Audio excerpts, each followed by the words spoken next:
أعوذ بالله من الشيطان الرجيم.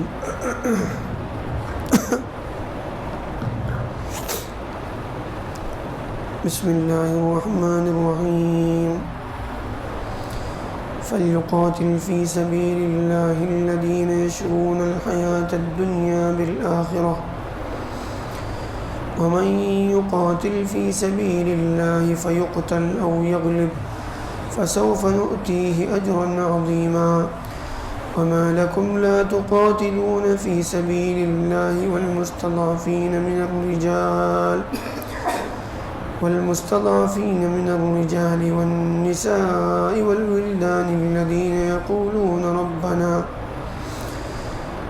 يقولون ربنا أخرجنا من هذه القرية الظالم أهلها واجعل لنا من لدنك وليا واجعل لنا من لدنك نصيرا.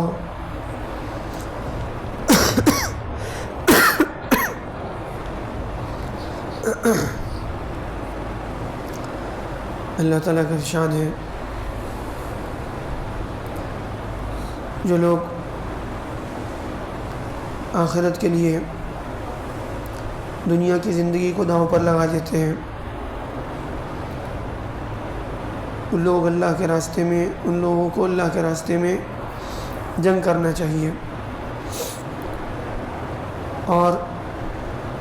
جو اللہ کے راستے میں جنگ کرتے ہیں پھر ان کو قتل کیا جائے، یعنی اللہ کے راستے میں وہ شہید کر دیے جائیں، یا پھر وہ غالب آ جائیں، دشمنوں کے مقابلے میں ان کو فتح نصیب ہو جائے،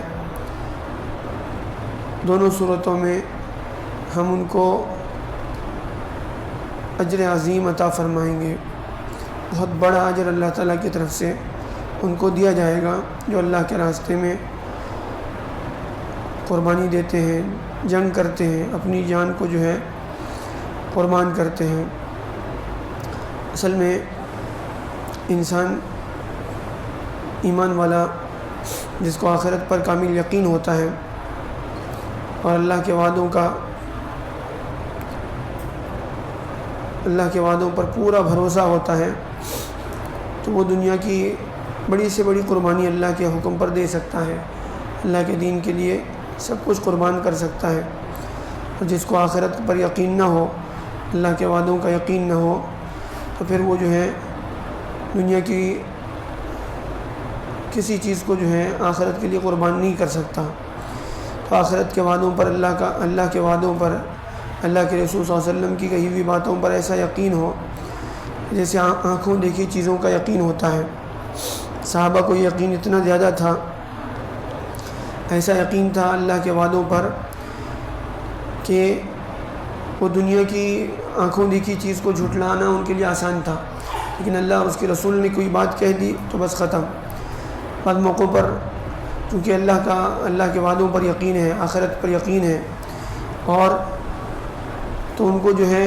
ظاہری نقصان بھی نقصان نظر نہیں آتا تھا. بعض موقعوں پر صحابہ کہتے تھے، ایک مرتبہ جو ہے حضرت انس بن نضر رضی اللہ عنہ ایک صحابی تھے، جنگ کے میدان میں کہہ رہے، یعنی بالکل جو ہے گمسان کی جنگ چل رہی ہے، اس موقع پر وہ جو ہے اپنے ساتھیوں سے کہہ رہے ہیں کہ مجھے تو احد پہاڑ کے پیچھے سے جنت کی خوشبو آ رہی ہے.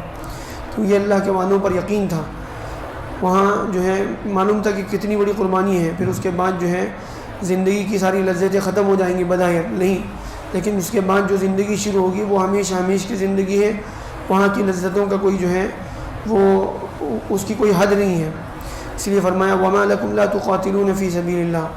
اب اسی پس منظر میں اللہ تعالیٰ فرماتے ہیں تمہیں کیا ہو گیا ہے، تمہارا کیا حال ہے کہ تم اللہ کے راستے میں جو ہے جنگ نہیں کرتے. وَالْمُسْتَضْعَفِينَ مِنَ الرِّجَالِ وَالنِّسَاءِ وَالْوِلْدَانِ. دوسری طرف جو ہے وہ لوگ جو کمزور سمجھے جاتے ہیں، دبائے جاتے ہیں، بیچارے جو ہے اپنی مسائل میں اس طرح سے گھرے ہوئے ہیں، مرد ہیں، اس میں عورتیں ہیں، بچے ہیں، کہ جو ظلم کی چکی میں جو بالکل پسے جا رہے ہیں، اور وہ اللہ سے یہ دعا کرتے ہیں اپنی بے بسی کی وجہ سے. ان کے پاس کوئی جو ہے یعنی کوئی ذریعہ نہیں ہے اپنی مظلومی کو جو ہے ختم کرنے کا، یا پھر جو ہے اپنی یعنی مکے میں خاص طور پر جس وقت جو ہے اللہ کی طرف سے ہجرت کا حکم آیا مسلمان وہاں سے ہجرت کر کے جو ہے مدینے کی طرف چلے آئے، جن کے پاس اسباب تھے وہ سب چھوڑ چھاڑ کر اپنی دنیا کے ساری جو ہے نقشے چھوڑ کر، ساری جو ہے جن اسباب جن سے دنیا کی امیدیں وابستہ تھی، کچھ امکانات اس کو کہا جاتا ہے، وہ سارے امکانات کو چھوڑ کر جو ہے اللہ کے وعدوں پر بھروسہ کرتے ہوئے مکہ چھوڑ کر جو ہے مدینے کی طرف نکل پڑے۔ اب کچھ لوگ وہ تھے جو بیچارے بالکل بے بس تھے، مجبور تھے، اب وہ نہ اپنی مظلومی کا دشمنوں سے مقابلہ کر سکتے تھے یا بدلہ لے سکتے تھے، نہ جو ہے وہاں سے ہجرت کر کے مدینے آ سکتے تھے، لیکن وہ اللہ سے دعا کرتے رہتے تھے کہ اللہ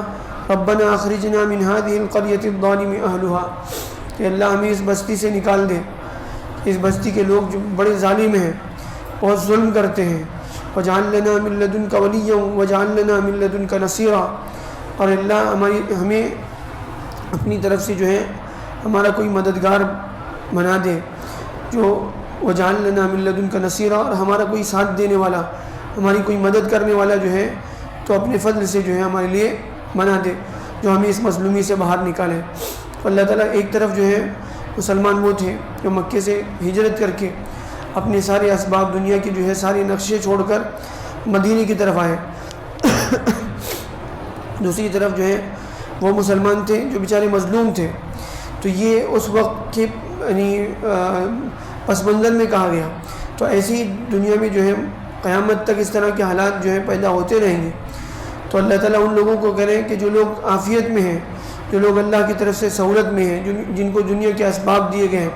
دنیا کی جو ہے سہولتیں ملی ہوئی ہیں، اب وہ ان سہولتوں میں رہ کر جو ہے وہ انہی چیزوں کو سب کچھ نہ سمجھے، دنیا کی جو ہے آسانیوں کو، عافیت کو، اب جو ہے سکون کو، اسی کو جو ہے ترجیح دے کر دنیا میں جو ہے اپنی زندگی، اپنے اسباب، اپنے گھر بار، اسی کو جو ہے سب کچھ سمجھ کر جو ہے دنیا سے غافل ہو کر، یا پھر ان لوگوں سے بالکل غافل ہو جائیں جو لوگ بیچارے دنیا میں جو ہے جن پر ظلم ہو رہا ہے، جن کو جو ہے جن پر سارے ظلم و ستم کے پہاڑ توڑے جا رہے ہیں، وہ جانے، ان کا کام جانے، ہم اپنی دنیا میں مست۔ ایسا نہیں، ایمان والا جو ہے چاہے وہ دنیا کے کسی کونے میں رہتا ہو، اس کا ایک ایمان والا دوسرے ایمان والے کے ساتھ ایسا جڑا ہوا ہے جیسے ایک جسم ہے۔ حدیث میں فرمایا جیسے جسم کا ایک حصہ اگر اس کو تکلیف ہو جائے تو پورا جسم اس کو محسوس کرتا ہے۔ سر میں درد ہو جائے یہ نہیں کہتا کہ سر دیکھے، ہاتھ میں درد ہو جائے تو ہاتھ دیکھے، پیر میں درد ہو جائے تو پیر دیکھے، نہیں، پورا جسم اس کو محسوس کرتا ہے۔ جسم کے کسی بھی حصے میں تکلیف ہو تو پورا جسم اس کی تکلیف کو محسوس کرتا ہے، پورا جسم جو ہے وہ رات میں اس کی نیند اڑ جاتی ہے، وہ سو نہیں پاتا۔ تو ایسے ہی ایمان والا کسی بھی علاقے میں رہتا ہو، دنیا کے کسی کونے میں رہتا ہو، اگر وہ تکلیف میں ہے تو دنیا کے دوسرے کونے والا مسلمان اس کو محسوس کرے، اور یہ ایمان کی علامت ہے۔ اگر یہ نہیں ہے تو پھر جو ہے بالکل ایسے جیسے انسان کا جسم شل ہو گیا، ایک عضو شل ہو جائے تو اس کو پتہ نہیں چلتا، ہاتھ شل ہو گیا، اب اس میں کچھ بھی ہو جائے، اس میں کانٹا لگے، کیلا لگے یا کچھ بھی ہو جائے اس کو پتہ نہیں چلتا، کیوں؟ وہ شل ہو گیا ہے، اب اس کو احساس ختم ہو گیا۔ تو ہم لوگ جو ہے ایمان والے ہیں،